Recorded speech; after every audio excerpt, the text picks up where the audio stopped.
warahmatullahi wabarakatuh. Alhamdulillahirrahmanirrahim. Wa bihi nasta'in wa la umuri dunya wa din. Wassalatu wassalamu ala asrofil anbiya'i wal mursalin wa ala alihi wa sahbihi wa sallam ajma'in.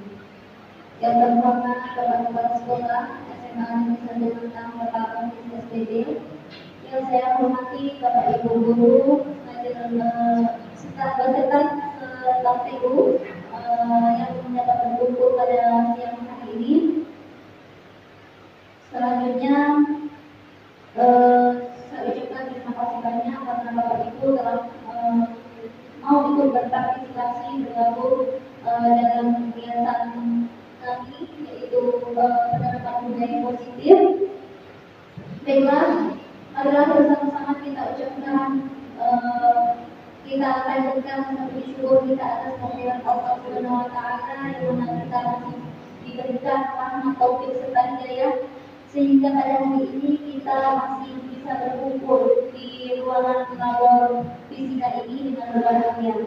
Selanjutnya salawat sayyid salam tetap kita curahkan kepada junjungan kita yaitu Nabi besar Nabi Muhammad SAW yang mana beliau telah meminta dari alam dunia dengan menuju alam yang terang dengan cara agama yang yaitu Islam atau Islam dengan mengucapkan Allahumma sholli ala sayyidina Muhammad wa ala ali sayyidina Muhammad.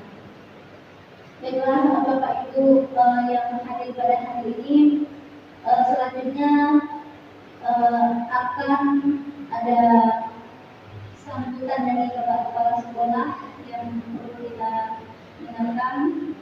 Kepada Bapak Menteri kami persilakan.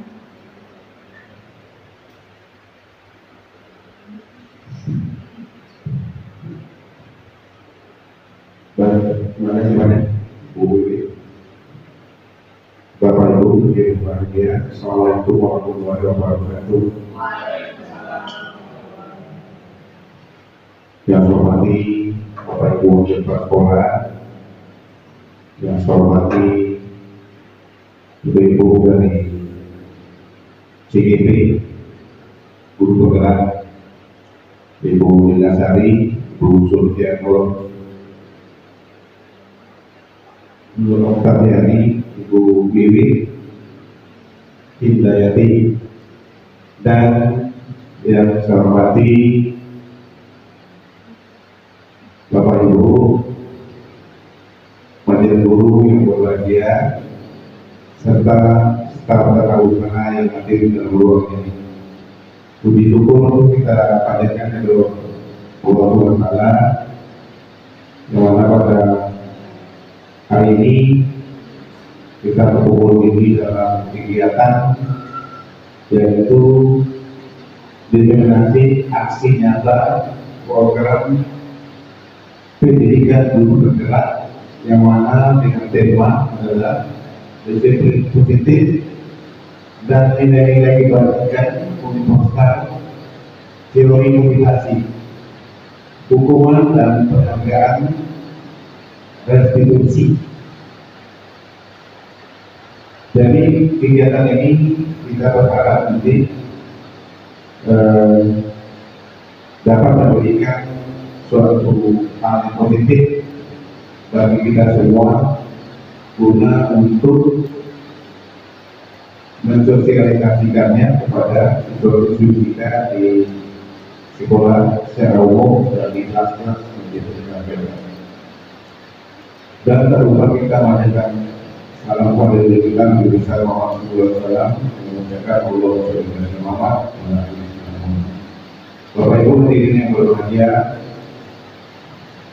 terima kasih saya sampaikan kepada tim guru penggerak dalam kegiatan ini saya mengira sangat dapat memberikan banyak manfaat bagi kita untuk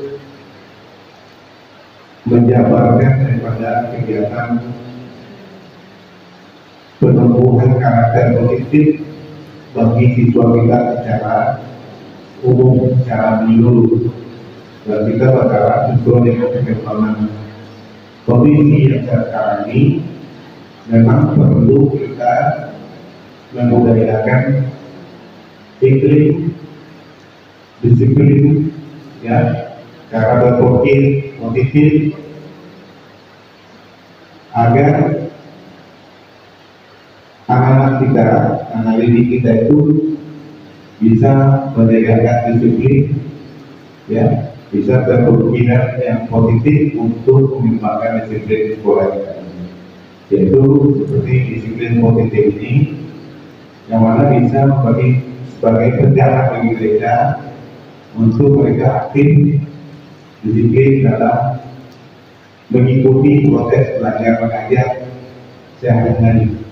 Jadi perlunya ini sangat penting sekali karena perubahan perilaku itu disebabkan oleh faktor eksternal, sehingga ini sangat memberikan efek kepada kualitas pembelajaran daripada siswa kita sendiri. Jadi itu saya mengucapkan terima kasih kepada ibu-ibu TPP yang sudah mengangkat tema ini, dan juga saya mengucapkan terima kasih juga kepada kawan-kawan guru yang sudah hadir di ruangan ini.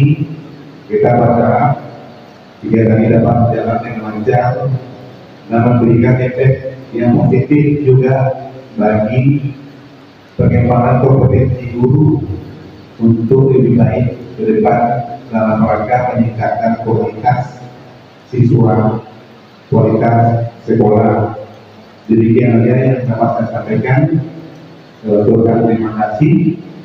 Billahi taufiq wal hidayah. Assalamualaikum warahmatullahi wabarakatuh.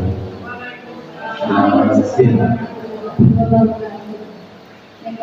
kasih Bapak Menteri yang sudah memberikan sambutannya.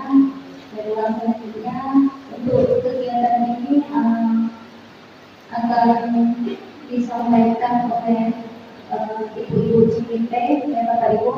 Yang pertama yang akan menyampaikan yaitu Ibu Mufian Oktaviani mengenai disiplin positif dan nilai kebajikan universal serta teori motivasi, hubungan dan penghargaan distribusi. Kepada Ibu Mufian Oktaviani, silakan.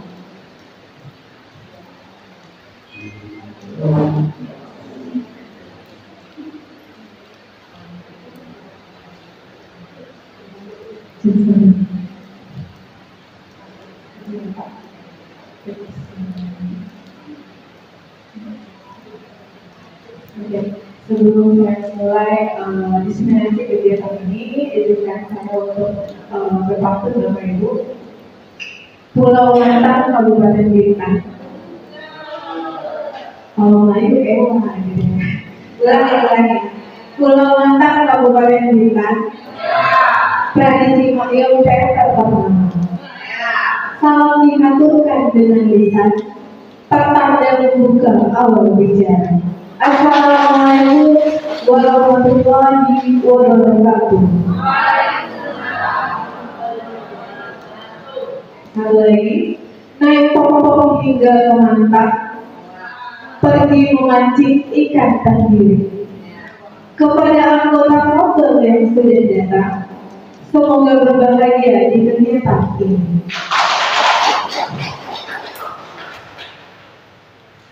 Baik Bapak Ibu, untuk kegiatan komunitas belajar pada kesempatan kali ini, saya mengajak Bapak Ibu untuk tergabung di ruangan ini menyaksikan diseminasi dari kami para CGP Angkatan 10 Kabupaten Bintan Provinsi Kepulauan Riau yang akan menyampaikan tentang apa yang sudah kami pelajari melalui pendidikan guru penggerak, terutama khususnya kepada modul budaya positif atau disiplin positif. Baik Bapak Ibu, ini merupakan terobosan baru. Hal lebih baiknya ini juga bisa kita terapkan di pembelajaran kita di kelas. Jadi sebelum kita memulai pembelajaran, kita buat dulu namanya, kalau kita kenal dulu kontrak belajar, atau sekarang tuh yang trennya kesepakatan kelas atau keyakinan kelas. Nah begitu juga dengan komunitas belajar kita pada hari ini. Baik Bapak Ibu, kita menyepakati semuanya ya, karena namanya kesepakatan berarti tidak kesepakatan dari survei saja, tapi dari kita semua para peserta yang hadir pada hari ini. Bapak Ibu bisa kira-kira penuh semangat dalam mengikuti kegiatan kali ini? Sepakat ya, harus semangat mengikuti kegiatan ini. Yang kedua, kita nantinya mungkin diminta berdiskusi atau partisipasinya menuangkan pendapat, bisa kira-kira untuk aktif berdiskusi. Oke, terima kasih. Hadir seutuhnya, ya maksudnya hadir seutuhnya berarti jiwa dan raga semuanya di sini gitu ya. Mudah-mudahan. Izin ketika ingin keluar ruangan atau ingin bertanya, ini biar ada sifat saling menghargai di antara satu kita sama lainnya. Baik, hargai waktu bersama kita kurang lebih 1 jam ke depan. Ini kesepakatan kita di komunitas belajar. Sepakat Bapak Ibu? Alhamdulillah, terima kasih. Baik, sebelum saya menyampaikan apa yang sudah kami dapatkan dari pendidikan guru penggerak tentang budaya positif, kami ingin menyampaikan dulu tujuan dari diseminasi ini. Yang pertama, kami ingin menjelaskan makna kontrol dari paparan teori kontrol Dr. William Glasser, miskonsepsi yang terjadi di kehidupan sehari-hari dan perubahan paradigma stimulus respon kepada teori kontrol. Yang kedua, menjelaskan makna disiplin positif dan kaitannya dengan teori kontrol dengan 3 motivasi perilaku manusia. Yang ketiga, menjelaskannya pentingnya memilih dan menentukan nilai-nilai kebajikan yang akan diyakini dan disepakati oleh seluruh warga sekolah sehingga telah tercipta sebuah budaya positif. Yang keempat, menjelaskan dan menganalisis teori motivasi dan motivasi intrinsik. Dan yang kelima, menjelaskan konsep hukuman dan penghargaan dan konsep pendekatan restitusi.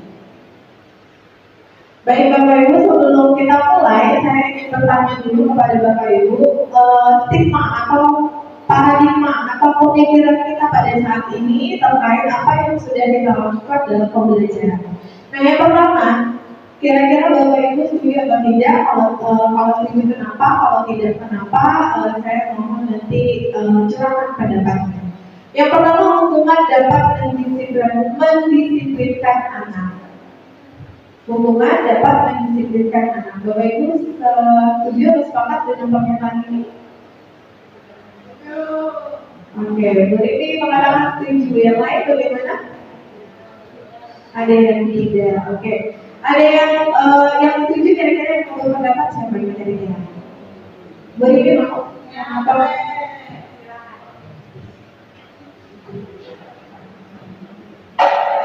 bagi hukuman dapat mendisiplinkan anak ya.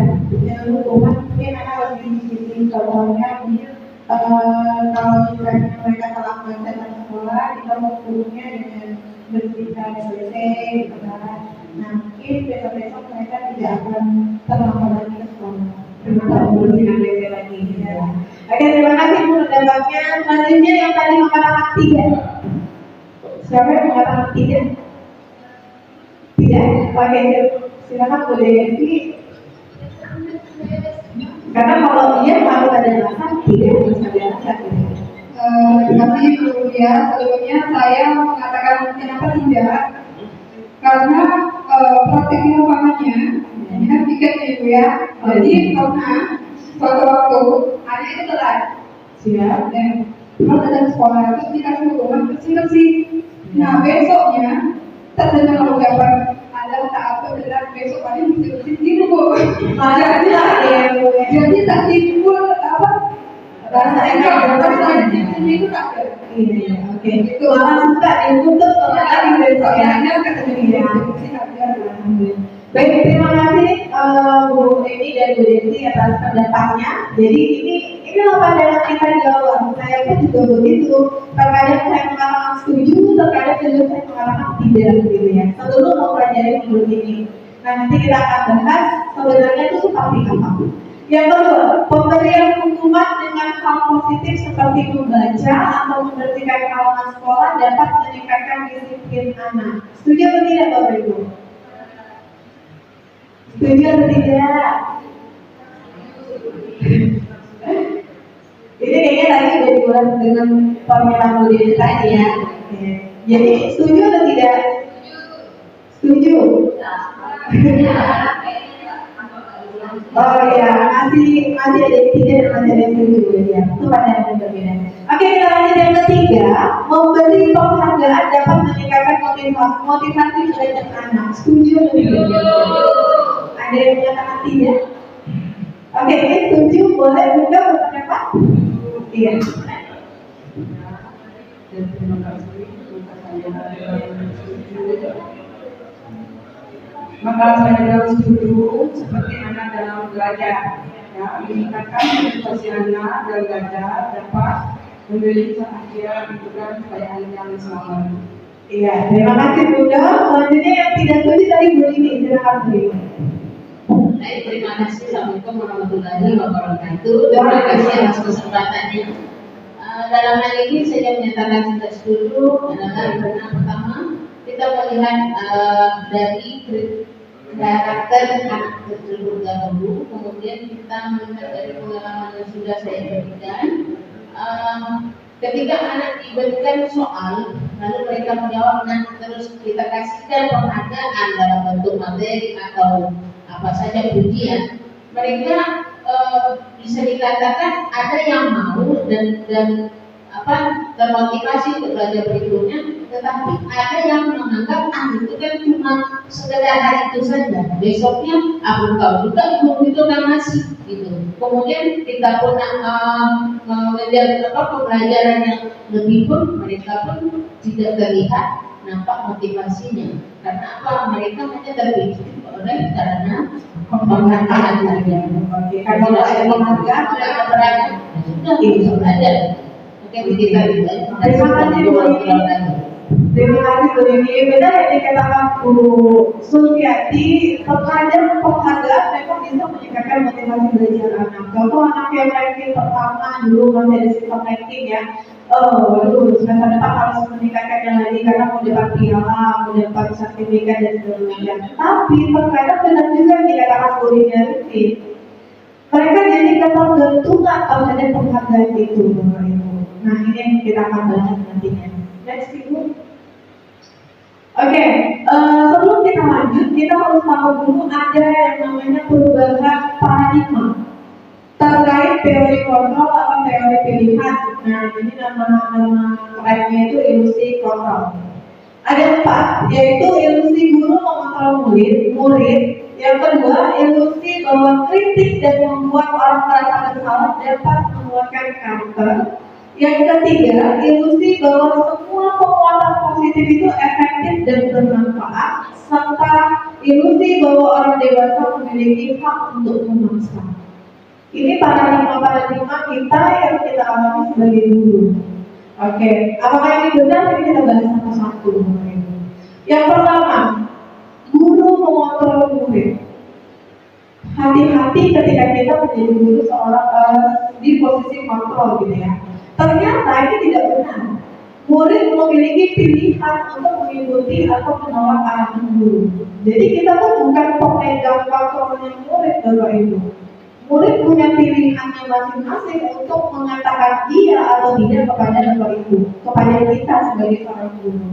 Jadi kita bukan pemegang kuasa kontrol murid kita. Terus yang kedua, penguatan positif selalu efektif. Ini belum tentu Bapak Ibu, belum tentu semuanya itu selalu efektif. Ternyata penguatan positif itu bisa jadi bentuk kontrol yang ditolak murid. Nah, seperti apa nanti akan kita lihat contohnya. Kemudian yang ketiga, kritik dan rasa bersalah membangun karakter. Ini juga tidak benar. Ternyata kritik dan rasa bersalah justru melemahkan karakter murid. Oke, misalnya untuk beberapa murid dia, guru ini kritik saya, berarti saya nggak boleh lagi, kita motivasi dia, tapi tidak untuk semua murid. Ternyata bisa menjadikan lemah karakter murid kita itu setelah kita kritik atau setelah kamu itu salah, nah kamu itu ini, nah kamu itu ini. Ternyata itu membuat karakter anak kita lemah. Ada cara yang lebih efektif daripada kita membuat anak kita merasa bersalah. Kemudian yang keempat, orang dewasa berhak memaksa. Orang dewasa di situ berarti kita guru gitu. Kita tidak punya hak untuk memaksa murid kita. Justru kita yang menghamba pada murid. kita yang harus mengerti dan memahami murid kita. Ini tidak benar, karena memaksa itu ternyata tidak efektif dan justru membangun hubungan permusuhan. Mungkin Bapak Ibu pernah merasakan ada murid yang tidak suka lah sama yang begini gitu, makanya murid suka memaksa, suka ini, suka itu, gitu. Itu fakta di lapangan gitu ya. Mudah-mudahan ya kita sebagai guru minim memahami hal-hal seperti ini. Baik, lanjut. Nah ini kita mencoba perlahan merubah yang awalnya dari stimulus respon menjadi teori kontrol. Teori kontrol nanti lebih lanjut dibahas oleh Bu Yunit ya. Kira-kira itu kita nanti posisi kontrol yang mana yang efektif sebagai seorang guru. Apakah nanti penggunaan salah dan yang lainnya. Oke, yang pertama, kalau di stimulus respon itu realitanya kebutuhan kita sama, tapi sebenarnya kebutuhan kita berbeda-beda. Kebutuhan murid kita berbeda-beda. Jangankan murid kita aja beda-beda ya, sebenarnya Bu Ani itu kebutuhan kita beda-beda. Jadi tergantung posisi kontrolnya seperti apa. Kemudian ada yang setiap orang melihat hal yang sama, ini gambarnya berbeda di teori kontrol. Kemudian kita mencoba mengubah orang agar berpandangan sama dengan kita. Kita tidak bisa memaksa orang selalu berpandangan sama, ya. Beda orang yang beda pendapat gitu. Bagaimana cara kita untuk bisa mengontrol perbedaan pendapat tersebut. Kemudian perilaku buruk dilihat sebagai suatu kesalahan. Ini stimulus respon. Sedangkan di teori kontrol, semua perilaku itu pasti memiliki tujuan. Contohnya, anak murid kita melakukan kesalahan, pasti mereka punya dasar kenapa mereka melakukan kesalahan. Misal mereka kesalahannya terlambat, bisa yang iseng memang membuat kesalahan, mau cari-cari perhatian, itu adalah kebutuhan mereka. Mereka ingin diperhatikan, kemudian saya semua membuat kesalahan, itu salah satu kebutuhan murid kita. Jadi kita harus paham dulu, murid kita itu punya kebutuhan apa sehingga mereka membuat sesuatu hal yang tidak sesuai dengan nilai-nilai kebajikan yang kita yakini. Next, lanjut. Tadi ini kan nah ini kita kembali ke disiplin. Semua sekarang semenjak kita meyakini bahwa sekolah memiliki nilai untuk pendidikan itu dinilai dari rapor pendidikan. Nah itu di rapor pendidikan sudah tertuang apa saja yang kita perlu perbaiki oleh satuan pendidikan. Manajemen kelas, disiplin positif, inilah yang nanti salah satu indikatornya ada di materi ini. Kemarin kalau nggak salah kita di rapor pendidikan 2023 SMA 1 Matang ada 2 item kemarin pilihan kita ya. Yang pertama itu keteraturan suasana kelas, yang kedua disiplin positif. Cuma kita sepakat kemarin di komunitas belajar untuk memilih memperbaiki terlebih dahulu keteraturan suasana kelas. Yang mudah-mudahan mungkin semester depan kita memperbaiki disiplin positif. Nah jadi ini ada timbal baliknya dengan rapor pendidikan kita. Disiplin itu Bapak Ibu, pasti kita mengartikannya itu seperti patuh, taat. Benar? Iya. Apa sih disiplin itu? Taat. Apa sih disiplin itu? Patuh. Pasti gitu ya. Namun ternyata menurut bahasa Latinnya disiplin itu bukan patuh atau taat atau hormat, tidak. Disiplin itu adalah belajar. Disiplin diri membuat murid menggali potensinya menuju sebuah tujuan berdasarkan apa yang dia hargai.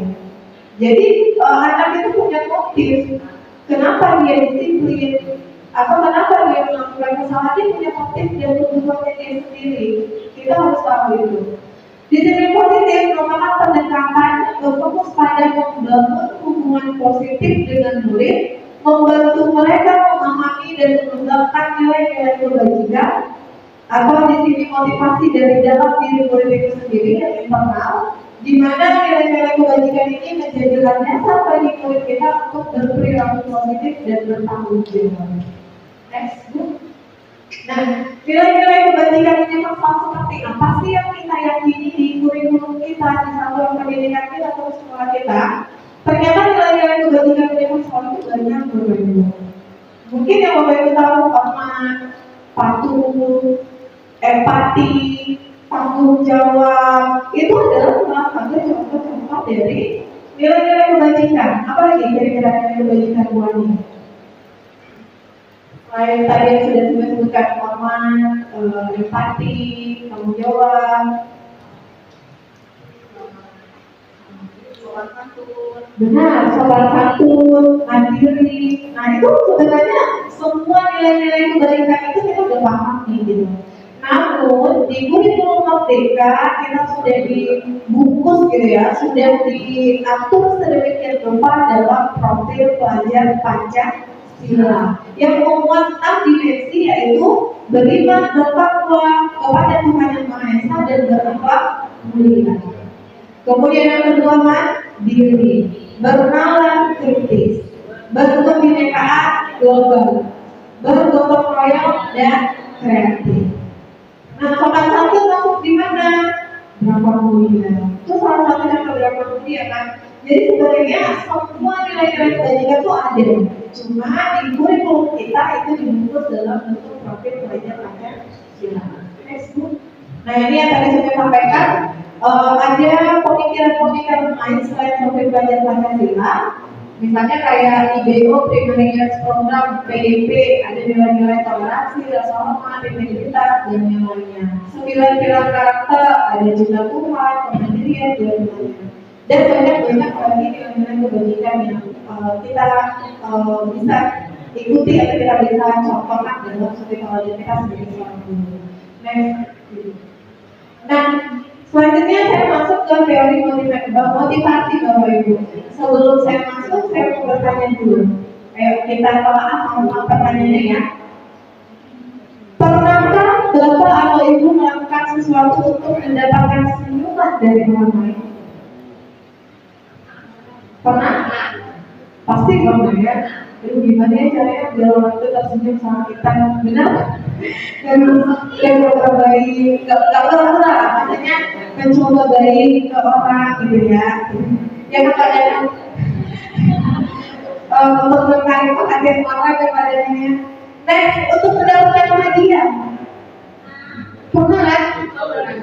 Iya, mau dapat itu gitu. Oke, untuk mendapatkan uang. Apalagi kira-kira untuk orang untuk melakukan sesuatu. Misalnya, kalau gue datang ke sekolah atau kalau gue?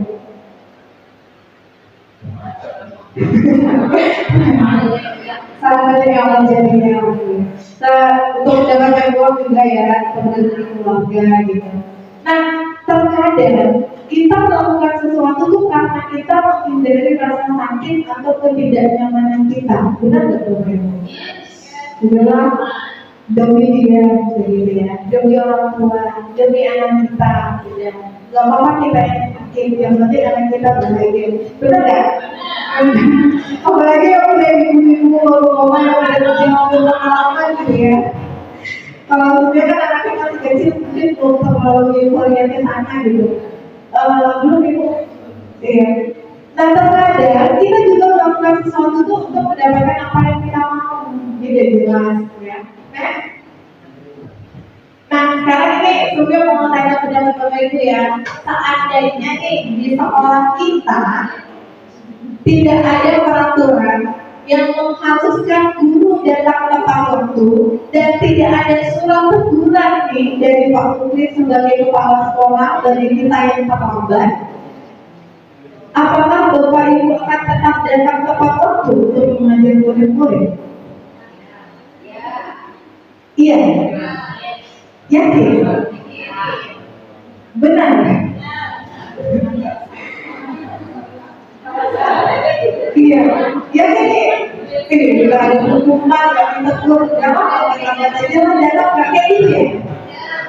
Kayak gitu? Oke, kita mau bersuara lagi dulu. Itu udah tanggung jawab kita sebenarnya.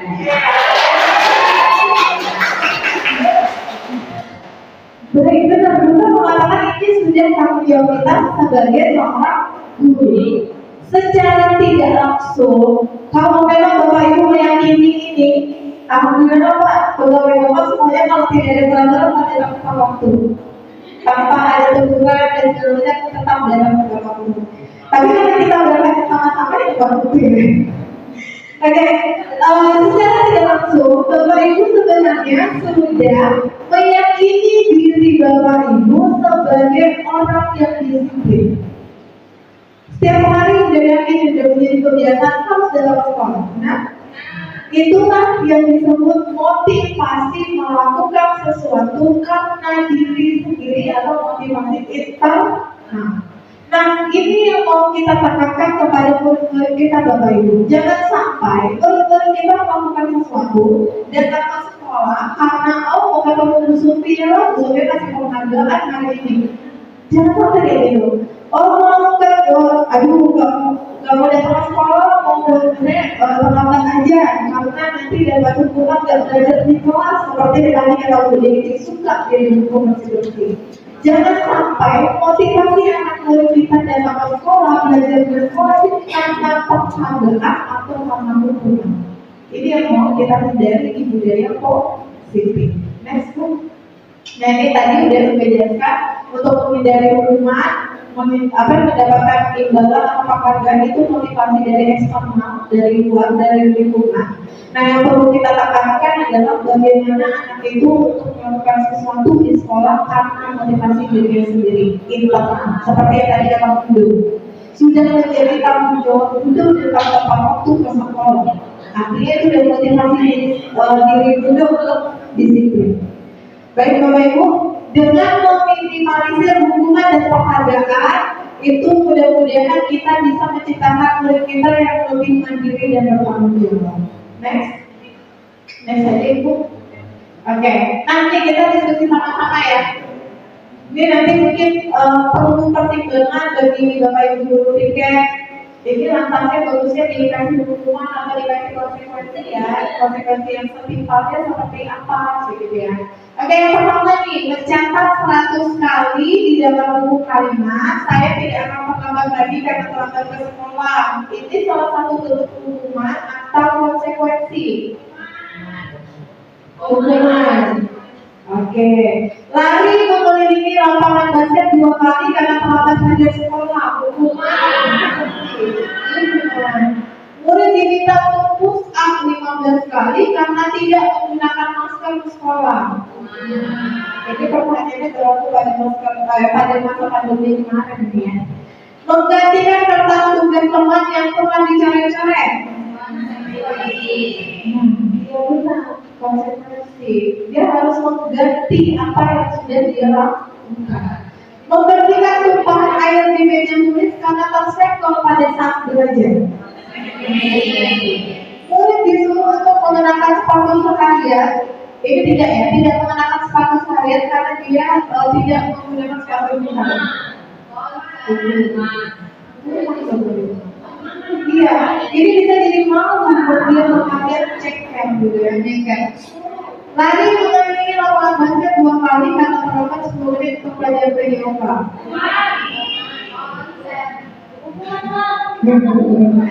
Ini dipelajari kaji yoga bagaimana?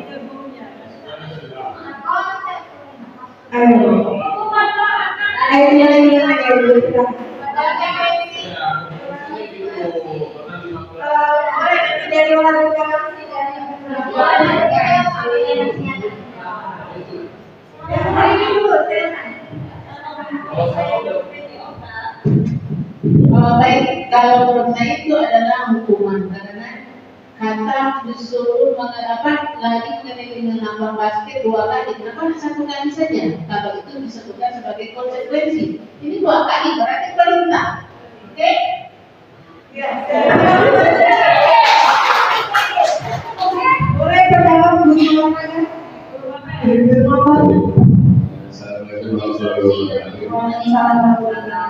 Mengenai lagi di lapangan karena terlambat di dalam PDOK, berhubungan saya adalah PDOK, saya akan membuat perjanjian dalam kelas tersebut mengenai keterlambatan datang siswa. Jika terlambat, misalkan 10 menit atau 15 menit, dengan alasan yang tidak bisa saya terima, ada konsekuensinya yang sudah kami sepakati, misalkan hari jam 1 di Palu boleh. Ya, yang disepakati ya. Yang ini disepakati. Jadi yang jawaban terakhir itu menurut saya itu adalah konsekuensi dari manfaat. Iya. Kalau hukuman itu adalah tidak kesulitan. Oke. Terima kasih. Terima kasih banyak yang memberikan keterangan untuk guru PDW kita sekalian. Iya, sebenarnya kalau materi ini tidak disampaikan sudah bisa guru kita. Udah banget kesepakatan dari orangnya.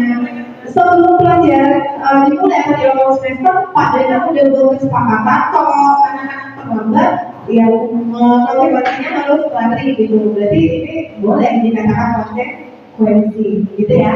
Next. Nah, itu jawabannya. Oke. Benar ya, konsekuensi ya kalian. Oke, dulu next idea. Nah, ini tujuannya mungkin untuk kedepannya guru piket mungkin bisa memberikan konsekuensi yang lebih ada hubungannya dengan apa yang sudah dia perbuat gitu ya. Kalau tadi kata Bu Desi suka dia kalau terlambat dihukum Pak bersih-bersih, nah dia tak mau masuk kelas Pak dari pelajaran. Nah berarti itu tidak setimpal Bu Desi konsekuensi yang mungkin bisa diganti dengan yang lain. Boleh nanti kita diskusikan melalui latihan mahasiswa, guru BK dan lain-lain. Oke, baik Bapak Ibu, ini untuk penghargaan. Next aja. Nah, ternyata tadi kan kita bahas hukuman, sekarang penghargaan. Penghargaan itu tidak selamanya efektif. Yang pertama, jika kita selalu menggunakan penghargaan, anak bisa menjadi nekat dan berubah. Tidak ada lagi penghargaan, maka dia terputus motivasi dia untuk melakukan sesuatu itu. Benar tadi yang dikatakan Bu Dini itu. Jadi hati-hati ketika menggunakan penghargaan. Boleh, bukan tidak boleh, tetapi jangan terlalu sering. Hati-hati kalau menjadi motivasi anak gitu. Karena Bu Sufi itu selalu memberikan penghargaan ketika belajar. Saya harus belajar dan penghargaan. Salah motivasinya. Oke, yang kedua, ternyata penghargaan itu dapat merusak hubungan. Kok bisa ya? Bisa Bapak Ibu. Ternyata penghargaan yang kita berikan kepada murid kita itu bisa merusak hubungan kita dengan murid yang lainnya yang tidak mendapatkan penghargaan. Maka saling saingkan. Kalau itu tak perhatikan saya, itu orang perhatikan dia gitu. Dia lagi gitu. Ternyata itu menghukum anak. Maksudnya jadi membuat anak itu terpukul dan rusak hubungan. Anak ini jadi juga nggak terlalu respect dengan guru tersebut. Itu kalau penghargaannya terlalu berlebihan. Yang ini tadi penghargaan mungkin sudah dijelaskan juga, bagian tidak mendapatkan pasti dia merasa tertekan, terpukul, merasa dia dihukum dengan tidak mendapatkan penghargaan. Nah ternyata dari penghargaan hukuman ada pendekatan yang ini baru kami pelajari dan mungkin bisa kita terapkan Pak Raffi di kesiswaan, di guru BK, wali kelas, itu pendekatan restitusi. Di mana pendekatan restitusi ini nanti akan dijelaskan oleh Bu Desari. Intinya dia tidak menyalahkan murid, tapi dia menstabilkan identitas murid untuk memperbaiki lagi apa yang sudah dilakukan atau kesalahan yang dia lakukan. Artinya anak tidak akan merasa dia dihukum, anak tidak akan merasa dia berbuat salah. Maksudnya dia berbuat salah, tapi maksudnya tidak merasa disalah-salahkan sama guru dan tidak merasa intimidasi dengan guru-gurunya. Diintimidasi. Next saja Bu. Nah, jadi ini kesimpulannya dibandingkan kita memberikan hukuman dan penghargaan, restitusi menawarkan pendekatan yang lebih membangun dan berfokus pada pemulihan. Next.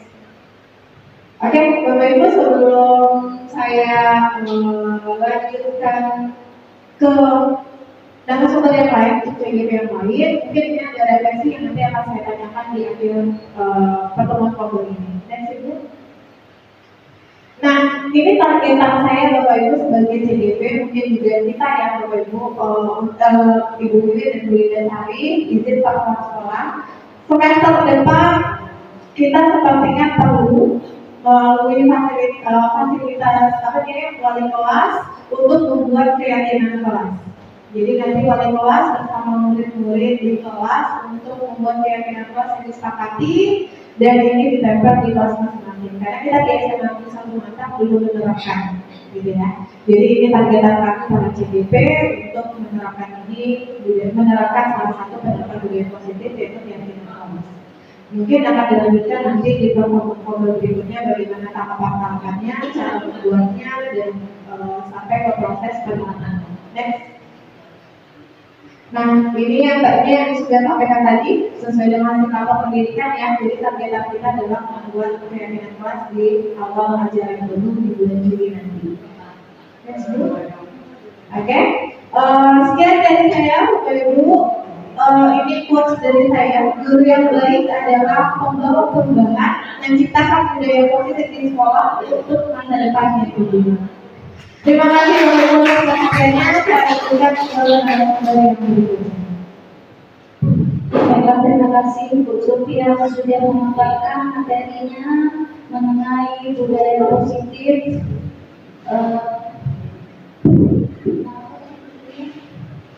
Ya, Bu Sophia tadi tentang positif dan nilai-nilai kebajikan universal dan teori motivasi hubungan dan penghargaan studi. Lalu kali ini saya akan melanjutkan definisi saya budaya positif, yaitu judulnya keyakinan kelas serta kebutuhan dasar manusia dan dunia berkualitas. Baiklah Bapak Ibu, masih semangat ya Bapak Ibu? Baiklah, boleh ya nanti kita breaking sebentar. Kita breakingnya sedikit saja. Tepuk semangat, semangat. Sekali lagi ya. Ya, seperti itu saja. Tepuk semangat,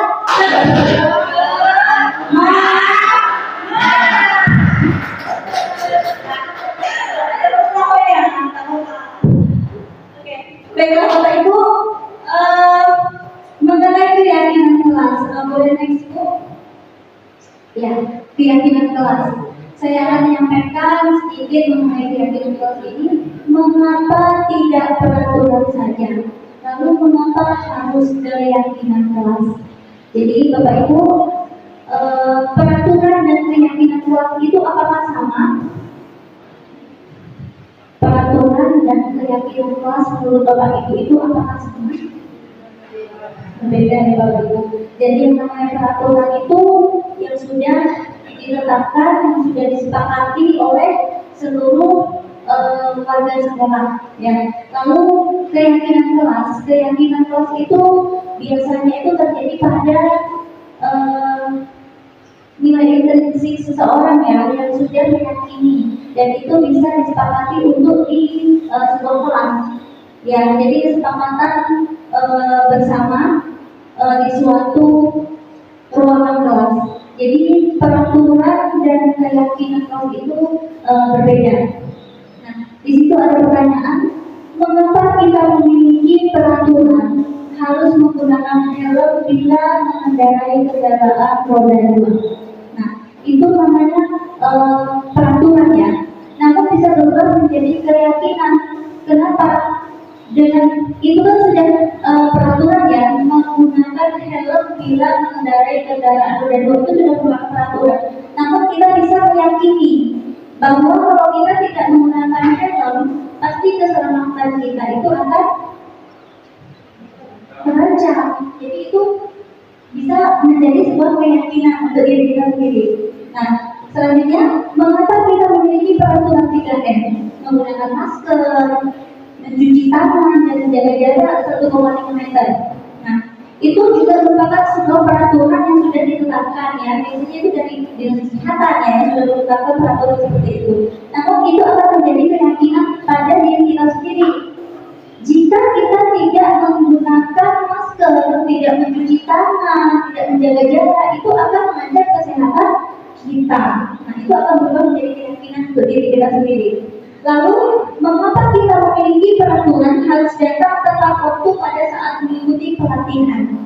Sama, ya, sama seperti itu ya Bapak Ibu. Nah, untuk mendukung motivasi intrinsik, itu kembali ke nilai-nilai atau keyakinan lebih menggerakkan seseorang dibandingkan mengikuti serangkaian peraturan. Jadi menggerakkan. Jadi dari peraturan itu kita akan tergerak bahwa kita ini meyakini.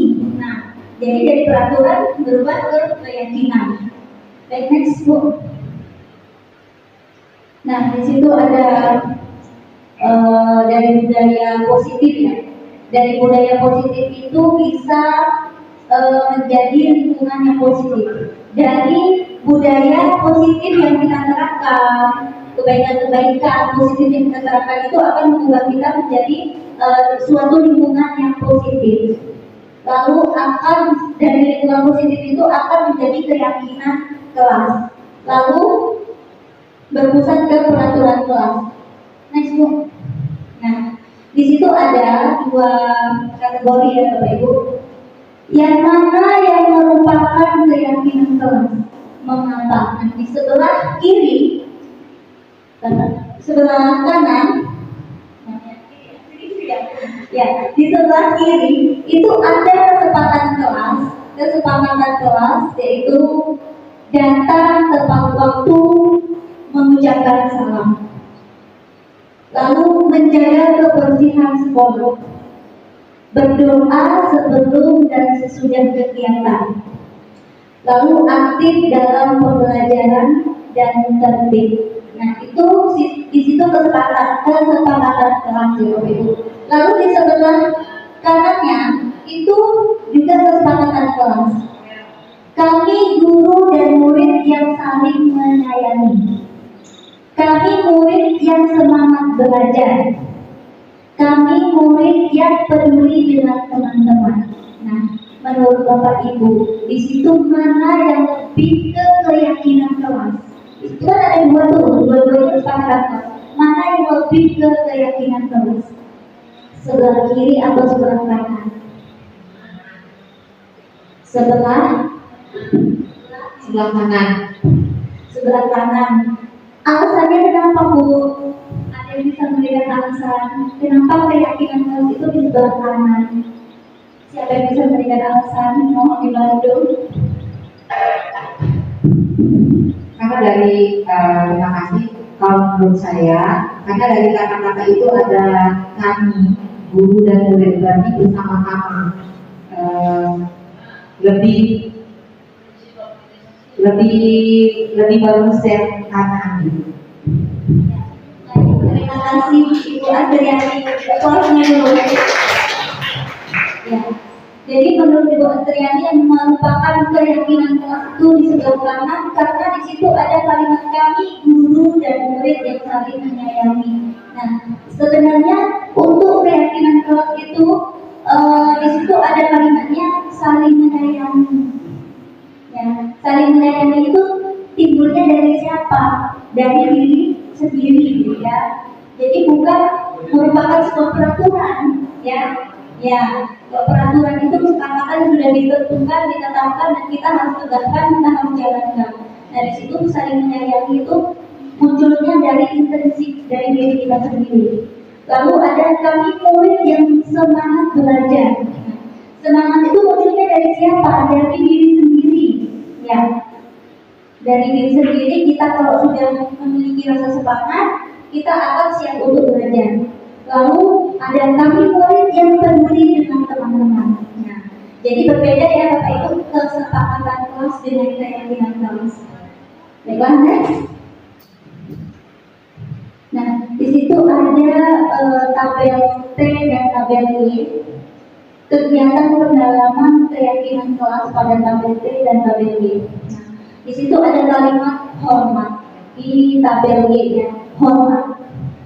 Hormat itu di situ ada 3, yaitu terdengar, terlihat, dan berperilaku. Ya, terdengar. Dari kata hormat, terdengar itu seperti apa, Bapak Ibu? Kalimatnya terdengar. Satu orang berbicara, yuk saya bantu. Ya, itu lebih terdengar ke rasa hormat, ya, menghormati. Kita bisa selesaikan ini bersama-sama. Nah, jadi kita itu membicarakannya dengan rasa hormat, ya.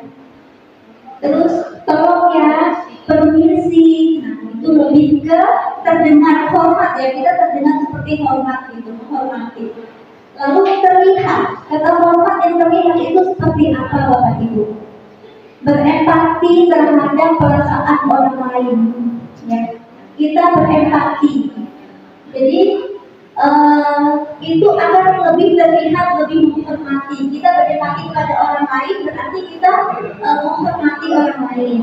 Ya, terus memegang barang milik orang lain hanya dengan izinnya. Nah, kita itu menghormati orang lain. Kalau tidak ada izinnya, kita tidak menghormati orang lain. Itu akan dilihat seperti hormat kita ya.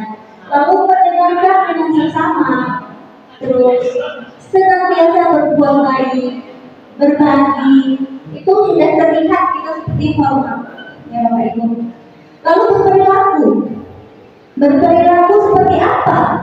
Orang yang hormat itu berperilaku seperti apa? Tersenyum ramah, ya, tersenyum ramah, lalu memberikan salam, hormat juga berjabat tangan. Nah, itu akan terlihat lebih hormat ya Bapak Ibu. Itu pada tabel Y. Nah, sekarang pada tabel T, hormat itu seperti apa ya? Di sebelah kanan ada tampak seperti dan tidak tampak seperti. Tampak seperti itu datanya tepat waktu. Jadi masih dalam kata hormat ya, kita datang tepat waktu ya. Tampak seperti. Lalu tidak tampak sepertinya seperti apa? Sering hadir terlambat, berarti tidak menghormati. Ya, nah seperti itu. Menyapa teman dan guru setiap hari itu sudah menghormati. Tak acuh kepada teman dan guru itu tidak tampak seperti menghormati. Tak acuh. Ya. Lalu di situ ada bekerja, tabel T-nya ada bekerja. Bekerja itu tampak seperti apa? Tekun bekerja dan menyimak guru, menyerahkan tugas tepat waktu, itu akan tampak hormat dan menunjukkan dalam pekerjaannya. Lalu tidak tampak sepertinya seperti apa? Ya, tidak mendengarkan guru dan acuh tak acuh. Tugasnya tidak diberikan. Ya, seperti itu Bapak Ibu. Next. Nah, di situ ada tabel peraturan dan keyakinan kelas. Nah, peraturannya seperti apa di situ? Selalu kembalikan buku ke tempatnya. Keyakinan kelasnya apa? Nah, bertanggung jawab itu sudah merupakan keyakinan kelas. Nah, jadi peraturan dan keyakinan kelas itu tadi berbeda ya Bapak Ibu. Selalu kembalikan buku ke tempatnya merupakan tanggung jawab. Yang nomor 2, dilarang mengganggu orang lain. Keyakinan kelasnya apa? Menghormati. Ya, jadi menghormati itu bentuknya dari diri kita juga. Itu merupakan keyakinan kelas. Lalu hadir di sekolah 15 menit sebelum pembelajaran dimulai, itu peraturan. Keyakinan kelasnya seperti apa? Ya, menghormati juga ya. Dilarang melakukan kekerasan, saling menyayangi, bergantian atau menunggu giliran. Keyakinan kelasnya bergantian. Banyak sih keyakinan kelas itu yang muncul dari diri kita sendiri. Menggunakan masker tadi, keselamatan, keyakinan kelasnya. Jadi kita yakin kalau kita menggunakan masker ya itu akan mencegah dari yang buruk, dari virus. Jadi keyakinan kelas dan peraturan itu memang berbeda. Baiklah, next Bu. Nah, lalu ada kebutuhan dasar manusia dan dirinya berkualitas. Ya, saya akan jelaskan sedikit ya Bapak Ibu. Nah, kebutuhan dasar manusia menurut Dr. William Glasser dalam Choice Theory. Nah, di sini ada contoh ya Bapak Ibu, contoh.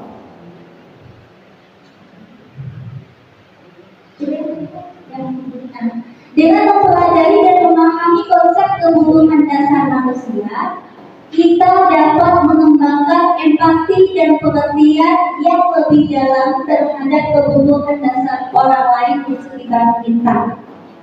Hal ini memungkinkan kita untuk menjadi lebih peka terhadap kebutuhan orang lain dan memberikan dukungan yang sesuai. Nah, dengan pemahaman ini kita dapat berkontribusi pada menciptakan lingkungan yang inklusif dan saling mendukung, di mana setiap individu diperlakukan dengan hormat dan diberikan kesempatan untuk berkembang secara maksimal sesuai dengan kebutuhan dan potensinya. Ya, ada contohnya Bapak Ibu di sini mengenai kegiatan Ibu Ambar ya. Ya. Ibu Ambar itu guru wali kelas 2A di SD Pelita Hati. Sedang bingung menghadapi ulah salah satu murid di kelasnya, yaitu si Doni. Beberapa anak di kelas 2A telah datang kepadanya dan mengeluhkan Doni yang seringkali meminta bekal makan siang mereka dengan paksa. Jika Anda menghadapi situasi seperti Ibu Ambar, apa yang akan Anda lakukan? Menurut Anda nih, kira-kira apa alasan Doni melakukan hal itu? Ya. Next, Bu. Nah, itu merujuk pada situasi yang sedang dihadapi Ibu Ambar ya. Tentu dalam konteks penegakan disiplin positifnya, Ibu Ambar sebaiknya mencari apa?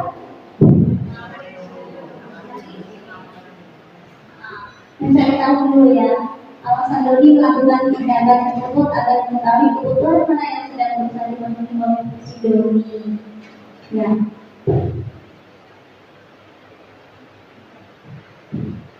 Kebutuhan dasar manusia. Itu kebutuhan dasar manusia itu yaitu ada rasa kasih sayang dan rasa diterima, ada penguasaan, ada bertahan hidup, ada kesenangan, ada kebebasan. Jadi ada 5 kebutuhan dasar manusia. Jadi kalau Doni tadi kebutuhannya dia memaksa temannya untuk memenuhi hidupnya, berarti dia kebutuhan dasarnya apa? Bertahan hidup, ya. Jadi bertahan hidup. Nah, kalau dia memaksa kawannya dengan dia bangga kalau dia itu jagoan, kawannya takut dengan dia, itu jadi kebutuhan hidupnya itu menjadi apa dia? Perasaan, ya. Seperti itu ya. Jadi kebutuhan hidup itu berbeda-beda tergantung kita yang menjalankannya, Bapak Ibu. Ada itu?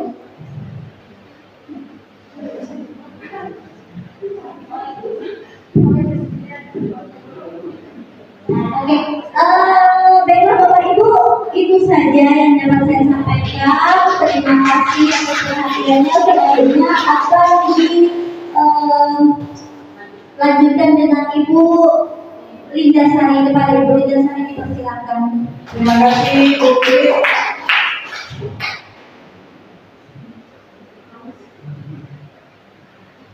Bapak Ibu semangat? Apa kabar? Tadi sudah beberapa hal yang sudah disampaikan oleh rekan CGP kita, yaitu Bu Sulvia dan Bu Wiwin. Sekarang giliran saya, nggak banyak-banyak Bapak Ibu.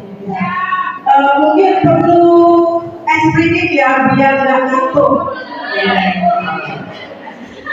Sulvia nggak ada, Bapak Ibu.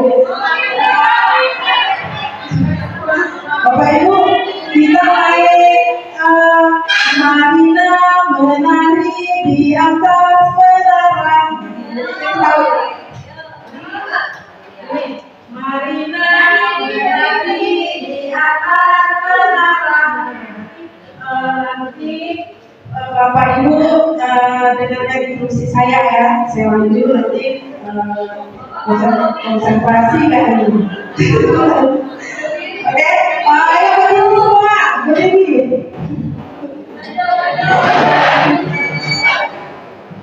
Oke, kita mulai Bapak Ibu.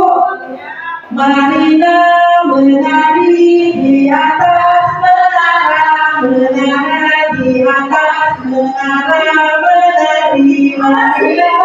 Oke, sekali lagi. Oke, Marina menari di atas menara, menara, menara, menari, menari.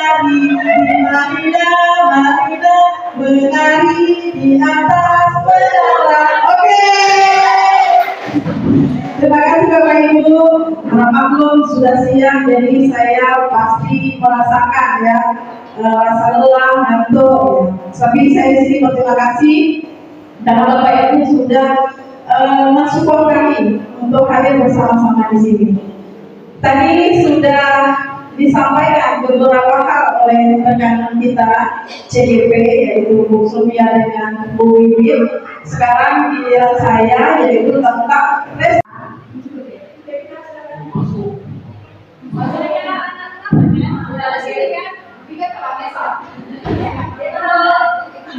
Aku pikir.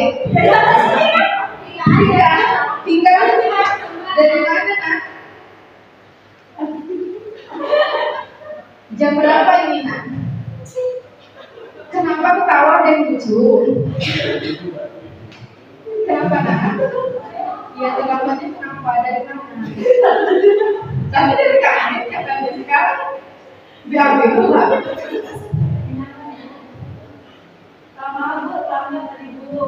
Terlambatnya kenapa nak? Motor besar. Motornya besar. Sekarang jam berapa?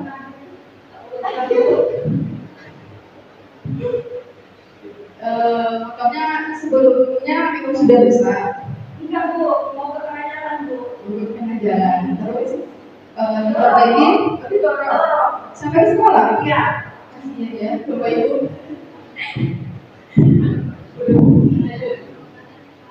Lanjut sampai dia masuk. Iya. Mau kemana tiga? Saya sudah masih dulu. Belum kan? Bisa diceritakan tiga kenapa motornya bisa mundur? Tadi di sekolah itu jalan mati motor Ibu. Saya dorong dari mama baru sampai kasih ke Bu. Yang bisa apa yang minta ya habis. Bukan bisa itu namanya nah. Motor mogok. Motornya mogok biasa. Selanjutnya gimana dengan pembelajarannya? Apakah boleh masuk siswanya atau gimana? Karena pembelajaran kita sudah memulai, kita boleh guru bisikan dulu. Lapor dulu nanti lanjut tetap belajar karena selalu saya menghukum siswa yang terlambat itu tidak boleh di saat kita berpelajaran gitu. Jadi Bu ya nanti setelah itu masuk ke kelas ya. Terima kasih. Kasih tepuk tangan buat rekan kita sudah mempraktekkan. Terima kasih ya Bapak Ibu. Jadi gimana perasaan Bu Vika menjadi siswa? Gimana perasaannya Bu Vika? Bu Dwi, gimana perasaannya Ibu Guru ketika menghadapi siswa yang terlambat datang?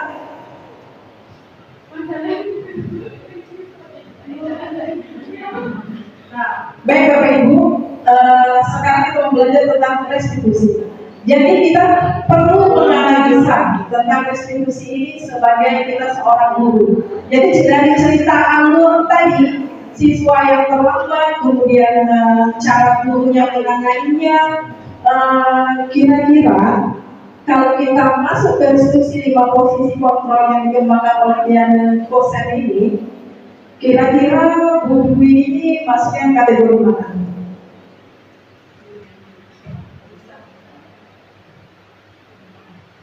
Teman Bu.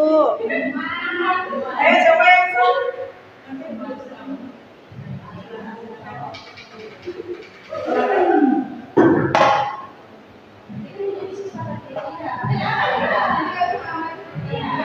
ada yang bisa ini memberi apa namanya yang dilakukan oleh Bu Dwi tadi?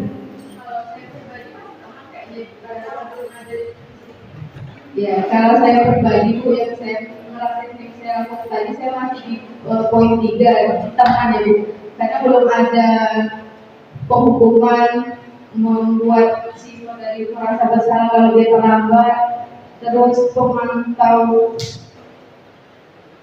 ya, itu juga belum kayaknya Bu, kayaknya masih di poin 3 kalau saya ya Bu. Poin 3. Oke, ada lagi yang lain? Ada lagi yang lain? Nah, kalau kita lihat dari restitusi ini, kalau penghukum tadi berarti tidak ya, berarti Bu Dwi sudah memberi kesempatan. Karena di sini mengontrol perilaku dengan ancaman atau ketakutan. Ada nggak Bu Dwi tadi mengancam? Tidak ada. Kemudian peluang rasa bersalah untuk membangkitkan rasa bersalah yang mendorong individu untuk memperbaiki perilaku mereka. Ada tidak? Ada nggak yang Bu Dwi sampaikan? Tidak. Kemudian teman untuk mempengaruhi perilaku dengan cara yang positif dan membangun hubungan yang baik. Ada teman tadi ya. Kemudian sebagai pemantau untuk memastikan bahwa individu mematuhi aturan. Ada disampaikan? Itu perlu nggak disampaikan? Terakhir, manajer untuk menciptakan lingkungan yang mendukung dan mendorong sebagai pemimpin yang menginspirasi dan memberikan contoh positif bagi siswa. Bisa tidak Bu Dwi itu dikatakan posisi kontrol yang posisi manajer? Kenapa alasannya dulu, Bu Sari? Karena beliau belum memberikan contoh yang positif untuk mendorong siswa itu dapat menginspirasi yang buruk.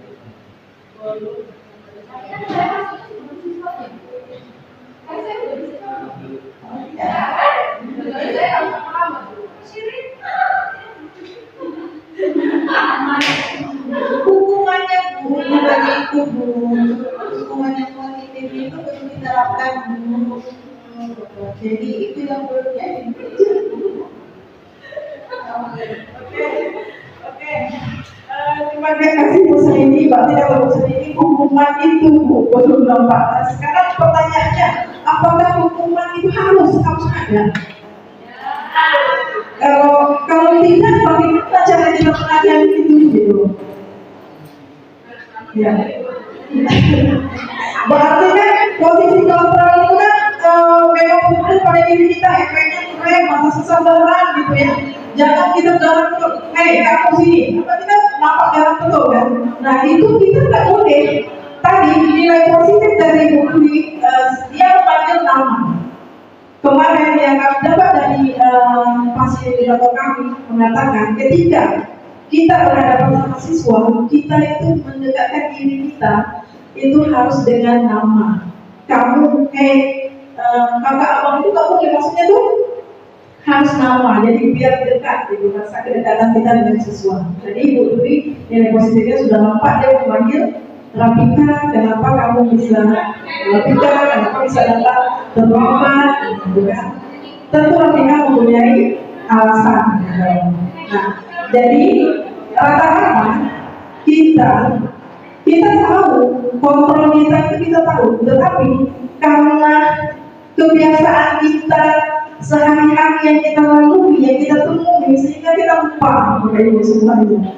Nah, jadi kami juga mendapat ilmu luar biasa, ilmu dari pelatihan guru penggerak ini. Semoga kita sama-sama bisa menerapkan. Salah satunya adalah kesabaran kita. Karena kan kita berpihak pada murid gitu, Pak Ibu. Tujuan kita satu kan kita mengajak perubahan pada murid kita untuk lebih ke hal yang dominan itu yang bernilai positif. Contoh yang disampaikan oleh Bu Wiwin tadi itu letak keyakinan dan juga peraturan kelas.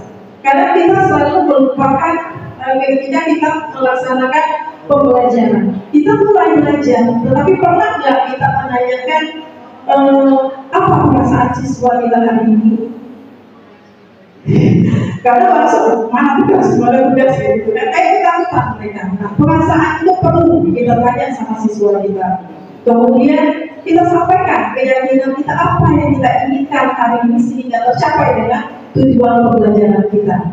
Jadi memang betul materi esensial saja yang bisa kita bawakan gitu. Jangan semua kita habiskan baca satu buku mencapaikan tujuan pembelajaran itu. Tetapi kita kembalikan ke siswa kita juga. Ya, mungkin nanti pembelajaran berdiferensiasi ya akan disampaikan tahap selanjutnya nanti. Nah, jadi Bapak Ibu, saya mohon bersama-sama kita melaksanakan 5 posisi kontrol kita ini. Salah satunya adalah manajer. Ya Bapak Ibu, yang penting kita selalu memberi kesempatan kepada anak didik kita untuk berfokus pada hal, salah satunya itu adalah pembelajaran itu tetap berjalan dengan baik. Jangan ketika kita emosi membuat anak kita tidak masuk ke kelas. Jangan masuk kelas. Kamu sudah terlalu berapa menit? Ya, kita berikan kesempatan itu kepada anak kita. Dengan cara apa? Nah, nanti masuk ke segitiga restitusi. Nah, itu. Nah, ini ya Bapak Ibu, pernyataan kita sering saya kecewa sekali dengan kamu. Nah, itu membuat rasa bersalah. Kemudian kamu tidak pernah benar melakukannya, berarti kamu menghukum, tidak memberi kesempatan kepada siswa tersebut. Ayo melakukan dengan ibu atau bapak itu, berarti kan kembali ngajak teman lebih keakraban gitu kan. Kemudian sebagai pemantau, apakah kamu mau mendapatkan stiker atau penghargaan pada hari ini? Berarti itu adalah pemantau. Kemudian brand manager, bagaimana kamu bisa menyelesaikan masalah ini? Berarti kan kita kembali ke siswa tersebut untuk mereka itu memberi argumentasi untuk menyelesaikan permasalahan hari ini. Bu, saya terlambat tadi karena kata Pikir Redaksi mengatakan minyak habis gitu kan. Nah, terus seperti ini. Berarti kan dia masih ada niat untuk pergi ke sekolah. Kita terima dulu penjelasan dari anak tersebut. Tak usah kita langsung kita hukum. Jadi mungkin selama ini kita salah, mungkin bisa bersama-sama kita memperbaiki keadaan itu. Kemudian ayat dari sama ya, hukum kamu. Gimana Bu Dwi? Bu Dwi merasa sudah melakukan segitiga diskusi ini dengan baik. Yang mana Bu Dwi?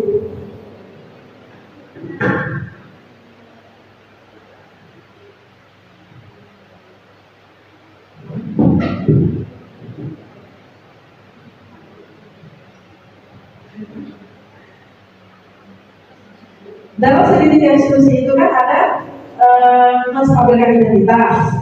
Tadi kayak apa tadi menstabilkan identitas itu seperti apa? Kemudian validasi kebutuhan atau tindakan yang salah. Kemudian baru meyakinkan keyakinan kelas.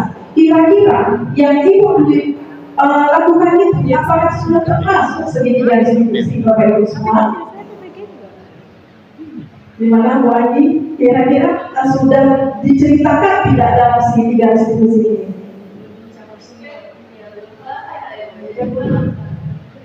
Terima kasih. Maaf ya Bu Dewi. Begitu juga ya. Tapi mungkin karena belum selesai menyelesaikan pengalaman siswa tadi, jadi ya mungkin belum nyambung semua. Tapi yang jelas kayaknya tadi udah ada tuh yang kamu tentu punya alasan mengapa melakukan itu, terus ya tanya atur respon. Kalau lain mungkin nanti kalau skenario bisa lebih panjang, mungkin bisa lebih lengkap ya Bu. Terima kasih ya. Terima kasih Bu Andi atas tanggapan dari pertanyaan saya. Ada lagi yang lain?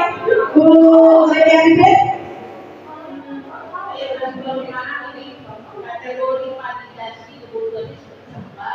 Kemudian validasi ini seperti apa maksudnya? Kemudian menanyakan keyakinan. Tapi pada dasarnya keyakinan sudah paham. Tapi yang dua ini itu konteksnya seperti apa di dalam apa tadi yang skenario tadi ya Bu ya. Oke, terima kasih Bu atas pertanyaan yang belum Ibu jelaskan, belum Ibu mengerti dari skenario yang dibuat oleh kita tadi. Oke, mungkin kurang panjang ya. Tetapi alur dari segitiga diskusi kita kan salah satu tadi kan menstabilkan identitas. Bu Dewi tadi dia pernah dia memanggil siswa tersebut. Kemudian dia menanyakan kenapa kamu terlambat. Ada nggak Bu Dewi mengatakan, ayo nak, ayo Pika ikut saya, ikut ke ruang saya. Ibu tidak memanggil kamu ya nak. dari keselamatan kamu ini? Ada nggak yang mereka tunjukkan ini? Tidak. Ya. Nah ini adalah sedikit solusi. Tadi kan saya pikirkan bagaimana cara ibu ini melaksanakan diskusi kita ini kan. Jadi bagian ini, ayo kita ibu tidak akan memarahi kamu. Mari bersama-sama kita menyelesaikan permasalahan ini. Nah, gitu. Ya. Kemudian langsung validasi ke kebutuhan. Baru bertanya kepada anak tersebut. Rabika, kenapa kamu bisa terlambat? Langsung diceritakannya. Mungkin Dwi bisa memberi penguatan. Ibu bangga sama kamu, Rabika. Kamu sudah berusaha jujur kepada ibu.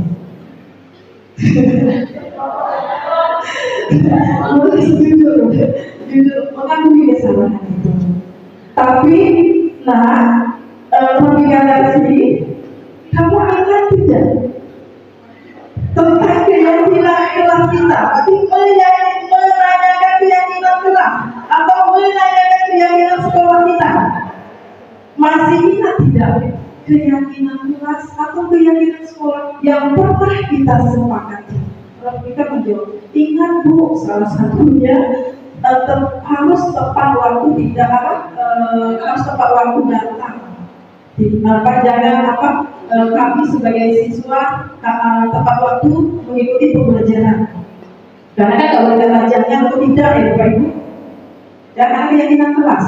Betul-betul dari hati kita bersama kita membuat kesepakatan tersebut. Nah, kira-kira ini sudah tersampaikan apa tidak?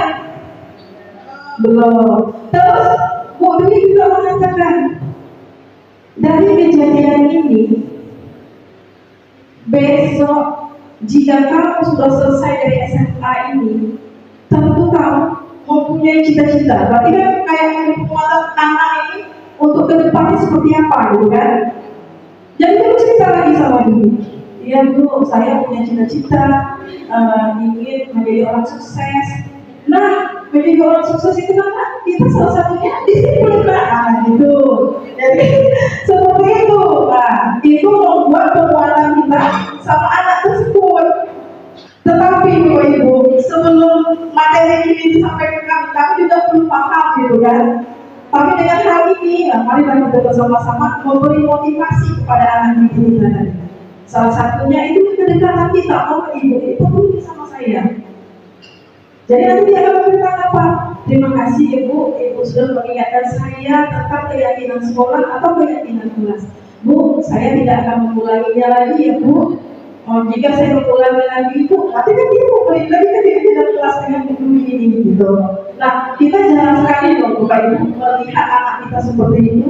Karena kenapa? Kita mungkin sama-sama belum paham gitu kan. Jadi kita menganggap anak kita awalnya kali dua anak itu tak pernah mendengar sikap saya gitu. Karena itu tadi cara kita menanganinya. Jadi himbauan di sini ya Bapak Ibu, marilah kita bersama-sama dengan hal kecil ini, karena tujuan kita itu adalah berpihak pada murid. Ya, untuk jadi apa anak kita ke depan besok? Ya, salah satunya adalah karakter. Jika kita bersama-sama membentuk dan merubah hal ini, saya yakin walaupun nggak 100%, adalah 75% itu akan dilaksanakan atau dilakukan dengan baik oleh anak kita. Tetapi kita harus bergerak ketika kita membuat peraturan. Kita sama-sama menjalankan. Jangan si A membuat peraturan, kemudian si B memudahkan peraturan sehingga tidak sejalan dengan yang kita inginkan. Nah, salah satunya adalah kita kembalikan juga visi kita. Ingin apa visi kita? Kita ingin sekolah, mewujudkan karakter tadi, berbudaya baik, berbudaya lingkungan. Nah, jadi setiap hari kita harus mengingatkan kepada murid-murid kita. Ya, salah satunya adalah tunjuk perilaku kita. Kalau bukan dari perilaku kita mencontohkan hal tersebut, anak menganggap guru aja selalu dengan hal itu tidak memberi nasihat sama saya, tidak memberi instruksi dengan saya setiap hari. Ya, jadi macam kita membaca intro gitu ya, kayak membaca berulang-ulang kayak gitu. Jadi memberi nasihat itu ya berulang-ulang lah kepada siswa kita, ya, supaya tujuan itu tercapai. Oke, Bu. Next, Bu. Jadi dalam menstabilkan identitas, guru berkata bahwa saya itu hal yang manusiawi. Tidak ada manusia yang sempurna, Bapak Ibu juga buat salah. Kita pasti bisa menyelesaikan permasalahan ini. Bapak atau Ibu tidak tertarik untuk mencari tahu siapa yang benar, siapa yang salah. Bapak Ibu lebih tertarik untuk menyelesaikan masalah ini. Kalau kamu menyalahkan dirimu sendiri terus-menerus, apakah kamu bersikap baik pada dirimu sendiri? Nah, ini salah satu menstabilkan identitas. Next, Bu. Oke, tadi saya sudah menjelaskan kemudian dari validasi tindakan yang salah tadi. Berarti kan kita menanyakan kesalahan anak dulu, dia menjelaskan, baru kita terapkan ke keyakinan kelas atau keyakinan sekolah yang pernah kita buat bersama-sama untuk anak itu mengingat gitu. Jadi mungkin itu saja Bapak Ibu, materi saya tidak banyak karena tadi sudah dijelaskan oleh rekan 2CGP dari nilai-nilai kebajikan yang tentang penghargaan, kemudian keyakinan kelas, dan saya posisi segitiga restitusi sudah saya jelaskan. Jadi ini merupakan refleksi terakhir ya Bapak Ibu.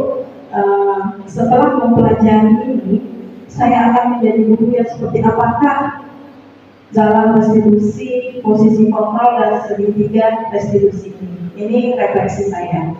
Mungkin itu saja Bapak Ibu, terlebih terkurang dari penyampaian saya. Coach saya hari ini, rubahlah diri kita dulu, barulah kita bisa mengajak perubahan itu. Itu quote saya. Semoga kita bisa bersama-sama menjalani budaya positif ini untuk sekolah tercinta kita. Walaupun di pulau, saya tidak menginginkan kita selalu dibanding-bandingkan dengan sekolah kota. Karena saya inginkan anak pulau itu harus maju, harus mempunyai identitas yang luar biasa yang akan digunakan untuk masa depan nanti. Dan saya akhiri, Assalamualaikum warahmatullahi wabarakatuh.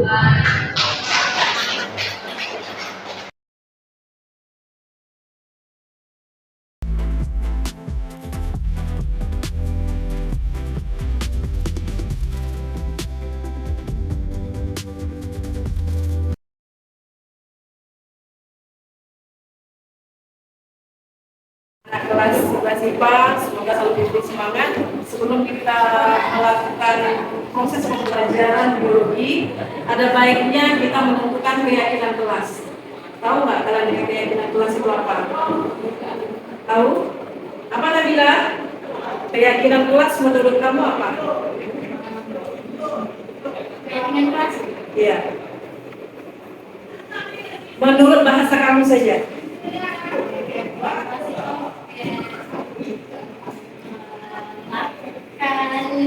Sesuai dengan kesepakatan. Oke, berarti melakukan kesepakatan bersama ya.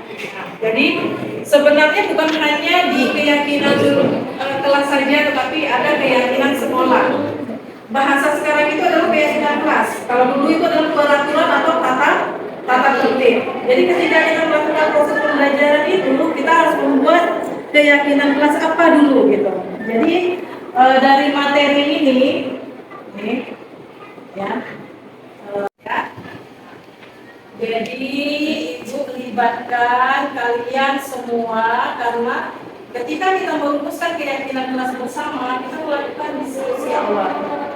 Ya, jadi Ibu mengajak kalian untuk berdiskusi tentang nilai-nilai penting kelas seperti rasa hormat, tanggung jawab, kerjasama dan kejujuran. Kemudian libatkan semua siswa dalam merumuskan keyakinan kelas sehingga mereka merasa memiliki dan bertanggung jawab atas nilai tersebut. Ketiga, capai kesepakatan bersama tentang keyakinan kelas yang akan dipegang. Nah, tadi kan Ibu sudah share di Padlet ya. Nah, di situ adalah tentu setiap anak itu beda-beda. Menginginkan seperti apa? Ya kan? Apakah sama? Tetapi kita akan tampung.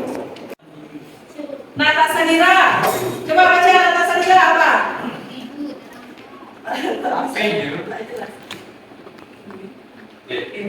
Tidak boleh bermain atau ngobrol saat ibu atau bapak guru menjelaskan di depan. Nurul Alifia, tidak makan atau minum pada saat jam pelajaran berlangsung. Ya, tapi kan macam-macam ada lagi. Jangan ngobrol ketika guru menjelaskan di dalam kelas dan jangan bermain ketika guru sudah masuk. Simon, saat jam pelajaran biologi sudah berada di kelas, tidak mengobrol dan menjaga kebersihan kelas. Nah, jadi keyakinan kelas ini kita harus membuat bersama-sama, jadi nggak bisa ibu sendiri. Kemauan ibu itu nggak bisa sendiri, jadi bersama-sama. Ayo, ini ibu, ya, ibu menginginkan seperti apa? Karena tadi kan rasa hormat dan bertanggung jawab kan. Kemudian apa lagi yang ibu inginkan? Nah, lihat yang ibu buat ya. Karena yang ibu temui nih, yang ibu temui. Ini yang ibu tahu. Ini kan yang terlihat nih. Masuk ke kelas tepat waktu. Ada yang dibuat seperti ini? Ada. Mengucapkan salam ada? Duduk yang siap ada? Bisa ya. Kemudian sadar mengembalikan fokus di majelis tanpa disuruh-suruh ada? Ada nggak kira-kira? Nah, ini yang ingin ibu gitu. Terus apa lagi? Berkolaborasi dengan teman sekelompok ada? Ada. Tapi ada juga sebagian tidak kan? Ada tidak tampak seperti masuk terlambat, ya kan? Masuk ke kelas tanpa salam, melonong saja. Masih gelisah duduk, belum respon tanpa tidak disuruh. Cuek sendiri-sendiri tanpa kolab dengan kelompok. Kemudian langsung kabur dan menghindar. Adakah seperti itu? Adakah seperti itu? Jujur, ada. Jadi apa yang ibu sampaikan hari ini tentang keyakinan kelas bisa dimengerti? Bisa. Oke, terima kasih sampai di sini. Jadi apa yang ibu sampaikan tentang ini, ya, bisa kalian laksanakan dengan sungguh-sungguh. Jadi tadi ibu minta sama kalian adalah kalian membuat, boleh bentuk kanva, nanti kalian tempel di dalam kelas. Jadi ketika orang masuk, hebat ya, kelas 11 IPA ada keyakinan kelas yang dibuatnya. Nah, itulah budaya positif di 11 IPA. Saya mengerti semuanya? Oke, terima kasih dan ibu akhiri. Assalamualaikum warahmatullahi wabarakatuh. Waalaikumsalam warahmatullahi wabarakatuh.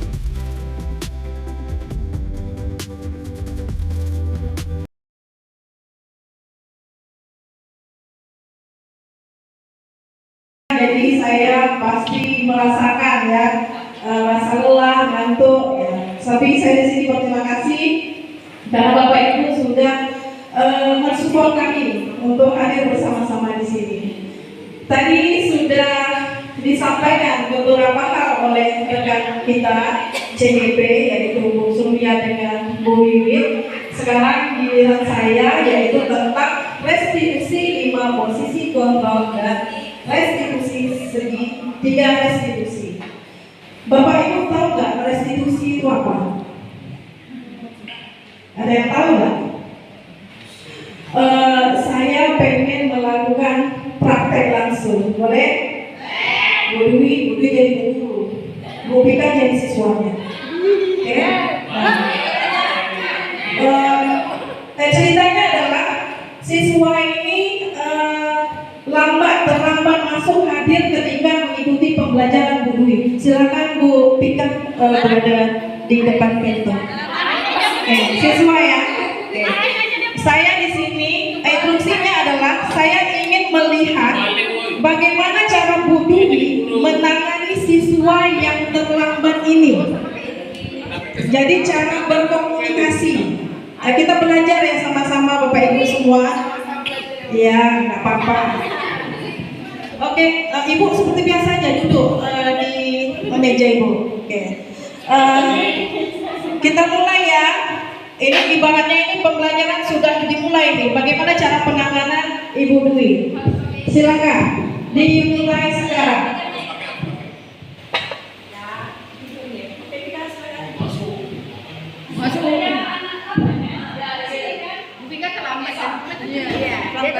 Jadi kayak mana penanganan? Vika aja. Vika itu malah kesentrasi. Dari mana? Jam berapa ini nak? Kenapa ketawa dan lucu? Kenapa nak? Iya terlambatnya kenapa dan mana? Tapi dari kanan katanya sekarang BAB pula.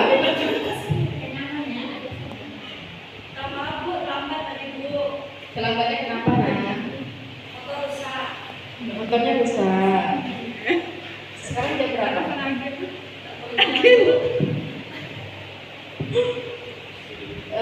Motornya sebelumnya memang sudah rusak. Enggak Bu, mau ke tengah jalan Bu. Mau ke tengah jalan. Terus diperbaiki, didorong sampai ke sekolah. Iya. Kasihan ya Bapak Ibu.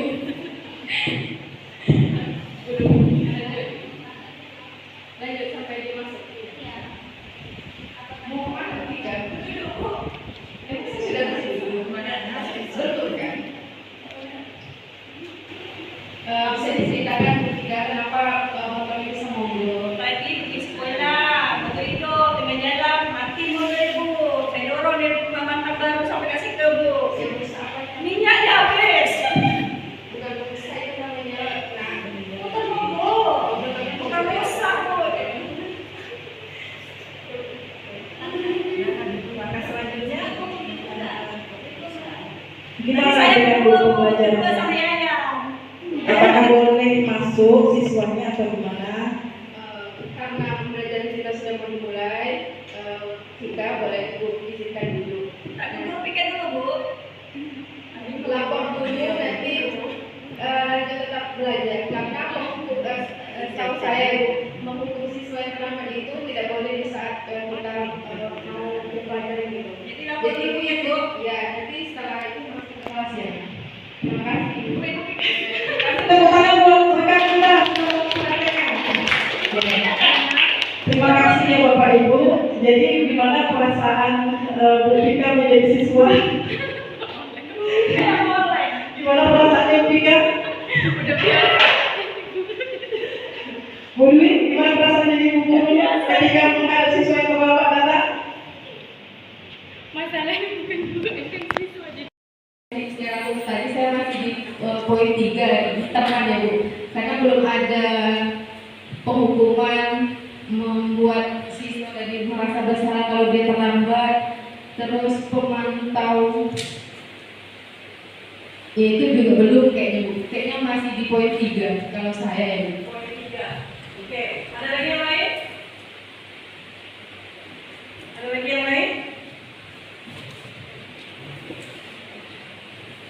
Nah, kalau kita lihat dari restitusi ini, kalau penghukum tadi berarti tidak ya, berarti Bu Dwi sudah memberi kesempatan. Karena di sini mengontrol perilaku dengan ancaman atau ketakutan. Ada nggak Bu Dwi tadi mengancam? Tidak ada. Kemudian pembuat rasa bersalah untuk membangkitkan rasa bersalah yang mendorong individu untuk memperbaiki perilaku mereka. Ada tidak?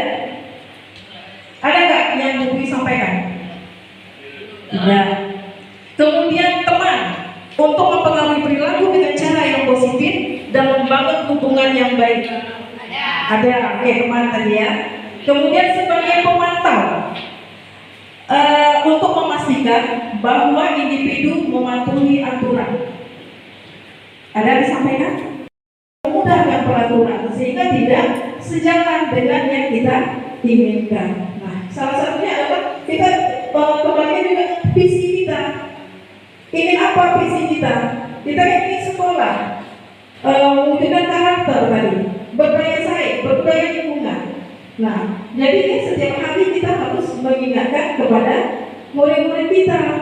Ya, salah satunya adalah tunjuk perilaku kita.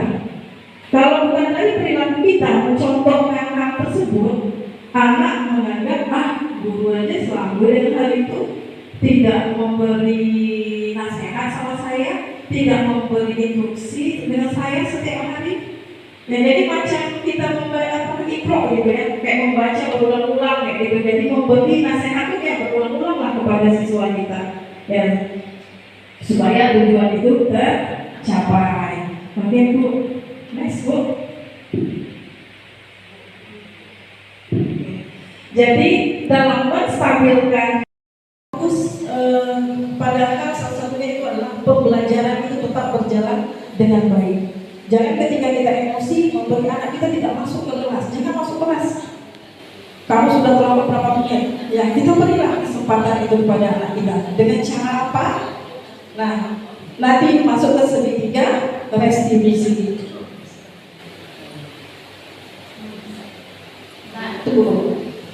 Nah ini ya Bapak Ibu, pernyataan kita sering saya kecewa sekali dengan kamu. Nah itu membuat rasa bersalah. Kemudian kamu tidak pernah benar melakukannya, berarti kamu menghukum, tidak memberi kesempatan kepada siswa tersebut.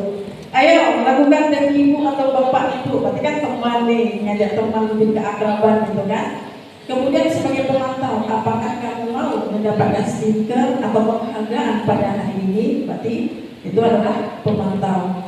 Kemudian manajer, bagaimana kamu bisa menyelesaikan masalah ini? Berarti kan kita kembali ke siswa tersebut untuk mereka itu memberi argumentasi untuk menyelesaikan